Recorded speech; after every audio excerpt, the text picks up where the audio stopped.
este mensaje le puse como título, ¿qué vas a hacer ahora? Algunos empiezan a caer y... Qué guapo que salió ahí, ¿no? ¿Qué vas a hacer ahora?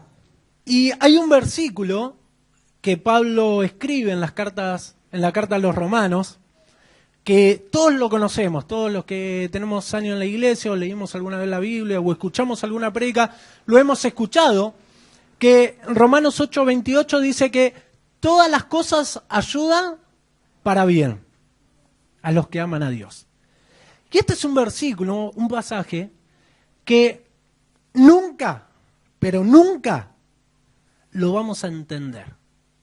A ver, sí, entiendo que Dios dice que todas las cosas me ayudan para bien, pero cuando las cosas que pasamos son malas, no le vemos el lado bueno, ¿no? Es como que de repente te enfermas, que estás 3, 4 meses, un año en tratamiento, y todo ese tiempo decís, todavía estoy tratando de buscarle la cosa buena a esto. Y no lo entendemos. A mí me cuesta entender el que las cosas malas me van a ayudar para bien. Después uno lo ve, cuando Dios mueve su mano, cuando Dios hace el milagro, o Dios termina de hacer lo que Él planeó, y después uno va entendiendo de que, aunque duela, aunque cueste, aunque sea difícil, eso fue para nuestro bien. Entonces, con respecto a este versículo de Romanos, es solamente para mencionarlo, para que lo tengamos presente, de que todas las cosas nos ayudan para bien. Juan, en un momento, aunque no conocía este versículo, lo que estaba viviendo no entendía el motivo, no entendía el porqué, no le encontraba la vuelta a cuál era la razón de lo que estaba viviendo. Y yo quiero leerles en Juan capítulo 19, versículo 38-40. Dice, después de esto, José de Arimatea le pidió permiso a Pilato para llevarse el cuerpo de Jesús. José era seguidor de Jesús, pero en secreto porque tenía miedo de los líderes de los judíos. Pilato le dio permiso y él fue y se llevó el cuerpo. Vino también Nicodemo, el mismo que antes había visitado a Jesús de noche, trayendo una mezcla de mirra y aloes. La mezcla pesaba unos 30 kilos. Entonces tomaron el cuerpo de Jesús y lo envolvieron en vendas de lino junto con las especies. Era la forma acostumbrada en un entierro judío. Todos conocemos esta parte, este momento de la muerte de Jesús. Juan era el discípulo amado. La Biblia siempre que habla del discípulo amado, está hablando de Juan. Juan había dejado todo, hacía 3 años, había dejado su empresa, su trabajo, había dado la espalda a todo por seguir a Jesús, al carpintero, a este hombre que tenía algo diferente, a este hombre que tenía algo de Dios que el resto no lo tenía. Así que hace 3 años Juan comienza a caminar al lado de Jesús, se transforma en su discípulo, en un discípulo amado, y empieza a proyectarse a futuro. Empieza a decir, con Jesús mi vida va a ser de tal manera, voy a hacer esto, vamos a lograr aquello. La verdad que el poder que tiene este hombre no lo tiene nadie. Las enseñanzas, el poder que actúa es increíble. Entonces durante 3 años caminó firme al lado de Jesús. Hacía una semana antes de la muerte de Jesús, Jesús entra a Jerusalén en un burrito con sus discípulos, la gente hace como un cordón y lo empieza a alabar, y se hosana, lo reconoce como el Hijo de Dios, como el Rey de Reyes. Era un momento allá alto, imagínense, Juan con los discípulos, Jesús entrando al lado de Jesús y la gente adorándolo al Maestro, pero ellos formaban parte de su equipo. Era increíble lo que estaban viviendo. Pero de esa entrada, una semana después, esa gente que lo adoraba lo empezó a acusar y que lo crucifiquen. Empezó a hablar mal de los discípulos. Empezó a decir que a los discípulos también había que matarlos. Entonces, en una semana, a Juan se le cayó todo. En una semana cambió su vida. En una semana no sabía qué hacer. Y estaba en un momento difícil. Un momento que nadie quiere vivir, un momento que es complicado transitarlo. El momento, en este caso, que su amigo estaba crucificado. La Biblia cuenta que a Jesús, cuando lo arrestan en el Getsemaní, los discípulos, Pedro primero trata de defender, cortándole la oreja a uno. Jesús lo sana, le dice: Pedro, esa no es la manera. Algunos discípulos salen corriendo, se escapan, pero Juan lo seguía de lejos, Pedro también, porque vemos que en el patio donde azotaban a Jesús y estaba ahí tirado, a Pedro lo reconocieron. Significa que estos dos discípulos, habla de que, si bien no se metieron, no estaban cerca de Jesús, pero lo tenían a la vista, lo seguían de lejos. El viernes de crucifixión hay un momento que los evangelios hablan de que Jesús le habla a Juan, que era su discípulo amado, ese momento donde le dice: madre, he ahí tu hijo, hijo, he ahí tu madre. Está hablando de la madre de Jesús, María, y al lado estaba su discípulo, que imaginamos que en ese momento Juan estaba abrazando a María. Yo me lo imagino así, no dice la Biblia y Juan abrazando a María, yo me lo imagino, porque era el amigo que amaba y era la madre de su amigo, y cuando alguien está en un momento así, consuela a la madre de aquel que estaba muriendo. Y Juan se queda al lado de María. Y están contemplando ese momento donde Jesús está por morir. Jesús muere y Juan, por lo que cuenta, Juan se queda hasta el momento que bajan el cuerpo del maestro. Y ese momento es difícil, porque es el momento donde traen la ropa donde iban a envolver a su amigo que había muerto. Iban a envolver a Jesús. Y ahí, en ese momento, todo se le cae a Juan, porque ya no había esperanza. Ya todo se había terminado. Su amigo estaba siendo envuelto en vendas y rociado con especies aromáticas por dos personas que lo seguían a Jesús de forma clandestina, digamos, porque José de Arimatea era seguidor de Jesús, pero no en público, porque tenía miedo de los fariseos y los religiosos, porque él formaba parte de ese grupete. Pero él cedió su tumba, prestó la tumba a Jesús, pidió el cuerpo al maestro para que le permitan llevarlo, y Nicodemo, ese Nicodemo que quería acercarse a Jesús, pero le daba miedo también, así que una noche, donde nadie lo vio, se acercó al maestro y tuvo una conversación con Jesús, y Jesús le dijo lo que tenía que hacer para ser un seguidor de él, y dijo: no, está todo bien, pero no puedo dejar mi vida, y lo seguía de lejos también. O sea que estos dos hombres, mientras Jesús vivía, eran cobardes, no se animaban a mostrarse seguidores de Jesús, pero cuando Jesús muere, son los únicos dos que bajan el cuerpo del maestro, y dice que Nicodemo llevó las especies para rociarlos, y habla de unos 30 kilos. Cuando se hace el paralelismo con el peso original, son unos 32 kilos 700 de especies aromáticas para poner en el cuerpo del maestro, y esa cantidad era la misma cantidad que se usaba para los reyes. Significa que Nicodemo algo entendía de Jesús, algo sabía, que este Jesús no era un profeta más, no era alguien más, sino que era el enviado por Dios. Así que lo envuelven en vendas, con un sudario en la cabeza, y así lo llevan a la tumba. Un viernes tristísimo para los discípulos, para la madre de Jesús. Termina ese viernes y comienza el sábado. Y saben que la Biblia no habla nada acerca del sábado. Si ustedes leen, no van a encontrar en ningún pasaje que esté nombrando acerca del día sábado lo que hicieron los discípulos. La Biblia no dice: y al otro día, el sábado de la mañana, se juntaron todos y se consolaban, o se juntaron. Hay un silencio. Nadie sabe lo que pasó. Pero Juan estaba. Ahí no lo dice, pero más adelante vamos a ver que Juan estuvo. Porque el día sábado, que se hace un silencio en la Biblia, puede ser el mismo día que vos estás pasando.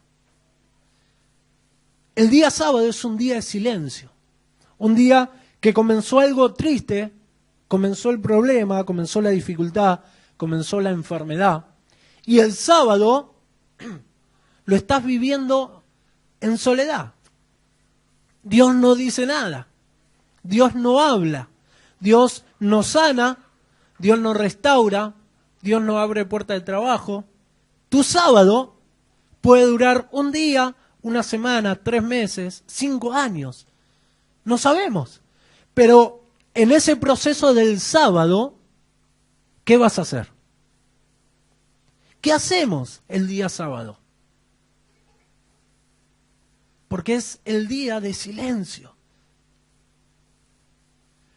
Juan se quedó.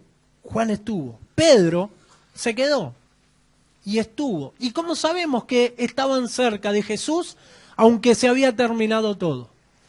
Porque más adelante, en el capítulo 20, el versículo 1 al 8 de Juan, dice que Juan habla sobre María Magdalena, nada más que va al sepulcro. En los otros evangelios podemos ver que fue María y María Magdalena, habla de otras mujeres que fueron al sepulcro, pero Juan habla de María Magdalena que va el domingo a la mañana para llevar más especias, gracias.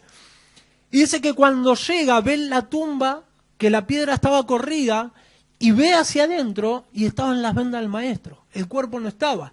Así que sale corriendo, cuenta Juan en el capítulo 20, y se encuentra con Pedro y con Juan. Significa que Pedro y Juan estaban por ahí, que no se habían ido. No habla de los otros discípulos, no es que dice estaba Pedro, Juan y el resto de los discípulos. Pedro y Juan estaban cerca, porque ¿cuánto pudo haber corrido esta mujer? Para mí estaban a una distancia corta, en algún lugar, fueron y se encontró con ellos. Y le dijo, el cuerpo del maestro no está.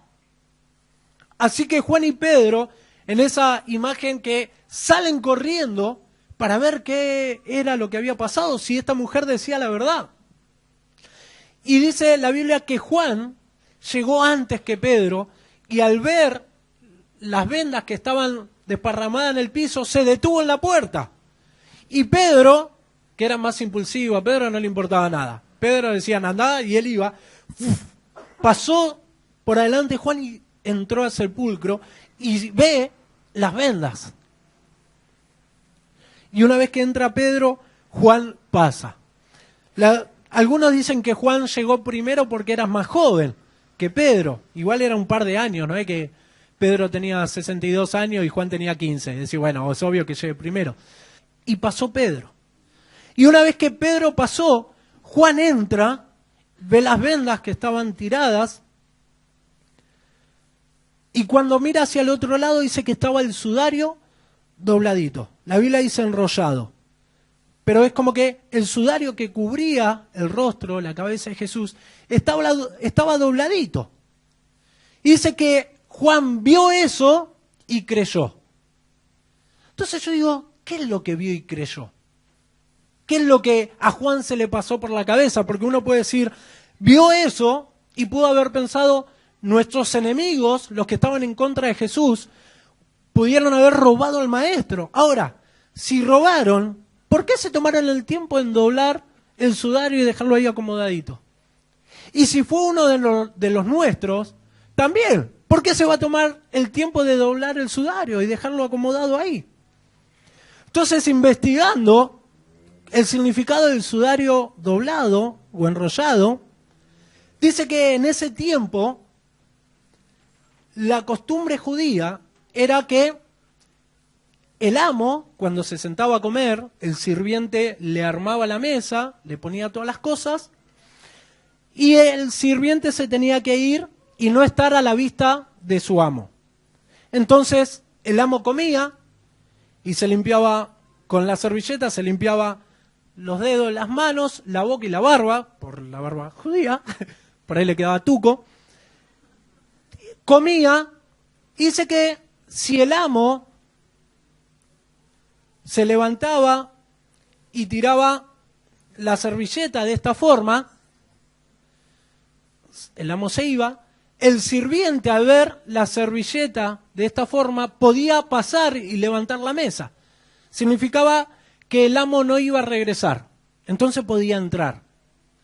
Ahora, si el amo comía, se limpiaba y doblaba la servilleta de esa forma y se iba, el sirviente no podía entrar, porque la servilleta enrollada o doblada correctamente significaba que el amo iba a volver. Entonces, cuando Juan ve que el sudario estaba acomodadito, ahí creyó lo que Jesús decía, de que iba a resucitar. ¿Amén? Eso es increíble. Porque si bien Juan, igual que Pedro, habían escuchado que el maestro les dijo, es necesario que muera y que resucite. El templo se va a caer y en 3 días se va a levantar. No entendían nada. Y tampoco creían, porque al no entender, es como nos pasa a nosotros con el versículo que escribe Pablo. Todo es bueno, todo lo que nos pase va a ser para nuestro bien. Y nosotros no lo vamos a entender hasta que lo veamos. Juan vio y creyó. Ahí se terminó su sábado. Porque esa misma ropa que el viernes era de tristeza, de angustia, esa misma ropa el domingo se transformó en victoria. Ahora, ¿dónde está la clave para que de un día de tristeza Juan pudo ver el día de victoria? Mantenerse firme, cerca de Jesús el día sábado. ¿Amén? Nuestro sábado puede ser una enfermedad, puede ser la pérdida de un familiar, mal económicamente, problema en la familia. Tu sábado puede tener cualquier nombre. Lo importante es saber qué vas a hacer el sábado. ¿Qué es lo que haces? Todos queremos ver la victoria, pero para ver la victoria, para ver el triunfo, tenemos que transitar el sábado, sí o sí. La manera es cómo. Y Juan acá nos enseña que no hay mejor manera que transitar un sábado que estar cerca de Jesús, aunque sintamos que no está.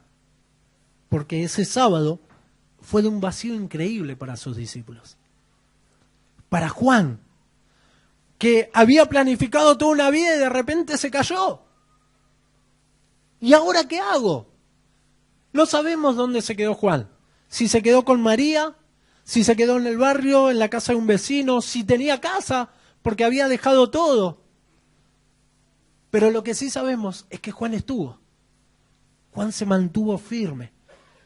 Porque a los amigos no se lo abandona. Juan no abandonó a Jesús aunque ya no estaba. Pero pudo ver la victoria. Por eso no sé cuánto dura tu sábado. Pero lo importante es que te puedas mantener.